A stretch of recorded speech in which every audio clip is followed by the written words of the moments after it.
Milling tool installation. Remove the protective cover of the tool holder. Remove the protective cover of the power tool interface.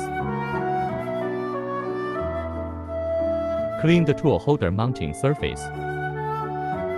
Positioning the power cutter holder key. Install corresponding to the positioning keyway of the turret.